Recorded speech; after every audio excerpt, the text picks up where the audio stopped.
Foi assim que eu e a mulher do meu tio o matamos para lhe roubar a riqueza. Olá, senhoras e senhores, bem-vindos de volta a mais um episódio aqui no canal Prontos a Orar. A história que vocês vão estar ouvindo vem da tradução de uma mensagem que recebemos.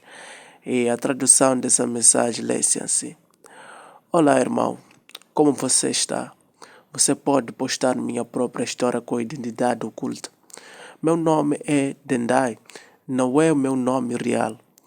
Eu sou um homem que tem 24 anos de idade. Estou ficando com a esposa do meu avô e estamos pensando em ir à África do Sul. A razão pela qual estou ficando com a esposa do meu avô é porque eu e ela fizemos um acordo e acabamos matando o marido, meu avô.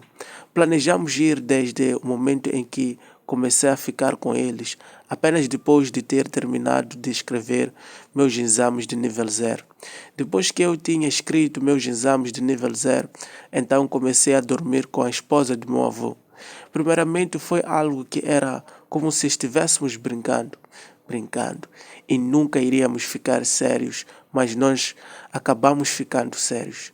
E eu senti como se eu fosse criado para ela e ela foi criada para mim, para amarmos um ao outro.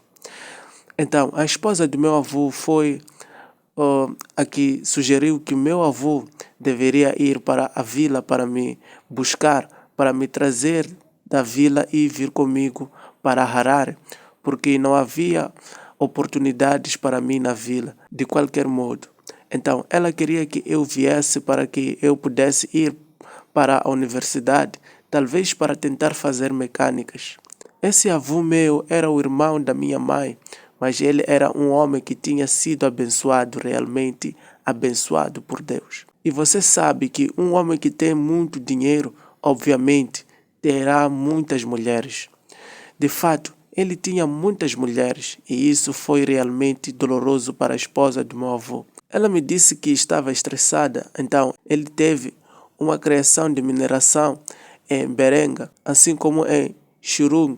Então ele estava envolvido em um monte de empresas de vendas de ouro e foi assim que ele estava fazendo o seu dinheiro.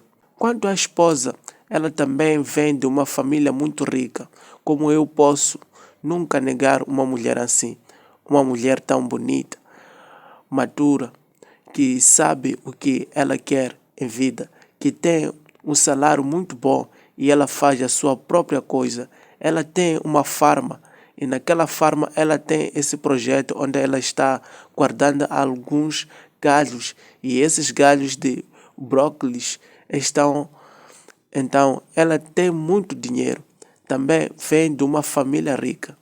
Quando eu comecei a ficar com o meu avô, desde que ele era um homem que estava envolvido em um monte de compras de ouro e vendendo ouro, incluindo um monte de coisas que não pode ser falado em público. Eu até encontrei que ele estava vendendo galhos de brócolis.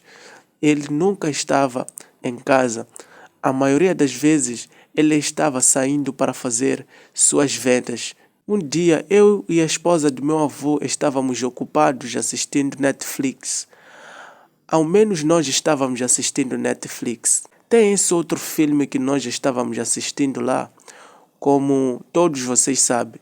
Netflix sempre toca aquele tipo de filmes que de repente, boom, vai ser uma cena romântica. Pessoas fazendo amor. Então eu e a esposa do meu avô, nós começamos a olhar um para o outro. Eu senti por ela e ela também sentiu por mim. Enquanto essas pessoas estavam fazendo o amor no filme. Então, no próximo dia, foi quando ela disse que ela queria que nós assistíssemos outro filme de novo. Mas como estava frio, ela disse: Você pode vir para o meu quarto para que possamos assistir este filme juntos. E ela se sentiu tão cansada e quando estávamos assistindo, ela disse: Você não está sentindo frio? Você pode vir e se juntar comigo no quarto. Então eu fui e eu depois me uni com ela. Nós estávamos dormindo na mesma cama e foi quando nós começamos a tocar e beijar e nós dormimos juntos. E durante a noite nós fazemos isso desde aquele dia. Nós continuamos dormindo um com o outro. E então foi quando um dia ela estava apenas dormindo em cima da minha cabeça e ficava ocupada em me tocar, onde realmente sentia-se tão legal. Ela disse que estava pensando em acabar com a vida do seu marido desde que eu estava em amor com esta mulher. Ela é a primeira mulher que eu já estive com. E eu tinha medo de que se eu recusasse, ela iria me denunciar do sexo. Ela iria parar de me dar. E então foi quando eu concordei em fazer o que ela queria que eu fizesse. Enquanto estávamos planejando inicialmente, ela queria que eu matasse o seu marido fisicamente. Ela disse, ela até comprou um novo fio, um fio muito escuro. E quando ela comprou aquele fio, ela disse que você deveria usar isso para batê-lo quando ele não está olhando para você. Eu estava muito assustado. Ela também tinha medo da polícia. Então, ela me levou e ela foi comigo para um curandeiro tradicional. Nós andamos o caminho por um tempo muito longo. Nós fomos para Chipinge. Então, lá em Chipinge era onde um médico tradicional fantasma estava ficando. Nós fizemos alguns rituais que eu nem conseguia entender. Quando voltamos, nós ainda tínhamos aquele mesmo fio que ela tinha comprado, que eu era suposto usar fisicamente para matá-lo. Aquele mesmo fio, ele ainda era usado. Aquele era o mesmo fio que nós usamos, mas dessa vez nós não usamos fisicamente, mas nós tínhamos que usá-lo espiritualmente. Mas naquele momento, quando voltamos para a cidade, nós continuávamos planejando, e depois de ter planejado, nós voltamos e eu estava dito que eu era suposto estar com comunicação com meu avô a todos os tempos, pretendendo que se eu quisesse saber como ele estava, quando ele estava fazendo os seus negócios.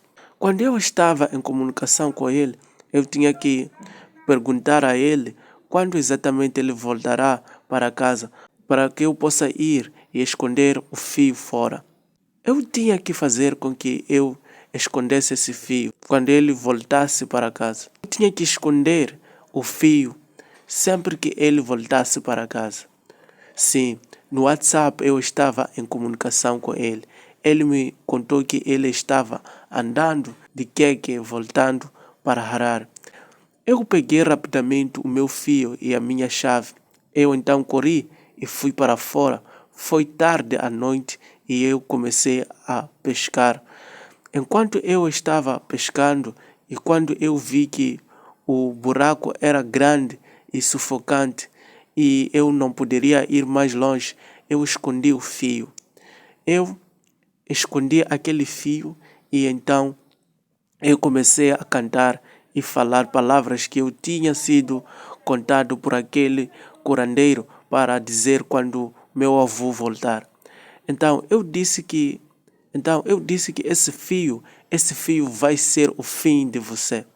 Quando meu avô voltou, quando ele saiu do carro para que ele possa abrir a porta, porque eu desliguei a bateria daquela pequena caixa que controla a porta, já que é uma porta de controle remoto, então eu transformei em manual. Então, quando ele chamou, eu não peguei o telefone, porque eu não queria ir lá fora antes que ele pudesse passar em cima daquele buraco onde eu tinha escondido o fio. Eu queria que ele passasse no fio que eu tinha escondido lá. Eu desliguei um pouco até que eu ouvi que a porta estava sendo aberta manualmente. Eu fui para fora rapidamente, me desculpando com ele que eu estava ocupado tomando um banho, então eu não ouvi o telefone em tempo. Então disse, tudo bem, tudo bem. Quando ele estava prestes a entrar no carro, ele gritou e ele estava tipo, oh meu Deus, o que aconteceu comigo? E eu perguntei a ele, e ele disse que sentiu como se um gato havia batido nele. Eu desliguei o fio no meu telefone. Só olhamos, nós procuramos pelo gato e nós não pudemos encontrá-lo. E ele disse que sentiu como se havia alguém que estava ocupado batendo nele no pé direito. Nós fomos para dentro e ele continuou reclamando sobre a dor e ele estava sentindo muita dor. Depois da noite, ele ficou tão doente. Da próxima manhã, ele estava prestes a viajar de volta para Rishavani, onde ele estava supostamente a encontrar-se com alguns compradores de ouro que estava vendendo na África do Sul. Pois ele tinha um monte de ouro na casa, mas ele não poderia fazer isso, porque ele ficou tão doente. Na hora em que ele passou, eu e a esposa do meu avô, nós guardamos esse segredo, porque nós tínhamos quase 600 gramas de ouro que nós acabamos vendendo. Nós escondemos esse ouro durante o funeral, porque ninguém sabia que quando ele voltou ele tinha tanto ouro. Nós vendemos o ouro, nós investimos esse dinheiro em outro negócio que eu e ela, nós dois possuímos. Quando ele ficou doente, ele faleceu. Quando ele faleceu, eu percebi que o que nós fizemos foi bastante mal, mas eu amo essa mulher, ela me ama. Ela é muito mais velha do que eu, mas eu estou amada com ela. Então, ela me disse desde então que para nós sermos livres, nós precisamos ir à África do Sul, porque ela quer me dar um filho. E ela disse que na África do Sul há melhores instâncias médicas lá. E se nós podemos ir lá, iremos a uma clínica de fertilidade, porque finalmente nós podemos fazer o que quisermos. Nós podemos ir e marcar onde quisermos. Ela disse que se nós pudéssemos encontrar qualquer mulher da África do Sul que gostasse de dinheiro, ela pode ser sugadora para o nosso filho. Ela será a pessoa que vai cuidar do nosso bebê. Mas o problema é que ela disse que nós temos que esperar na linha, mas nós temos dinheiro. Se nós não quiséssemos esperar na linha, nós ainda podemos passar o tempo. Essa é a minha confissão. Nós desde então estamos planejando sair do Zimbábue, porque nós não podemos apreciar o nosso amor quando estamos aqui no Zimbábue, porque nossa relação é considerada um tabu. Meus queridos ouvintes, bem, aqui está uma mensagem que foi enviada a nós por um dos nossos ouvintes. Afinal, coisas estranhas acontecem neste mundo.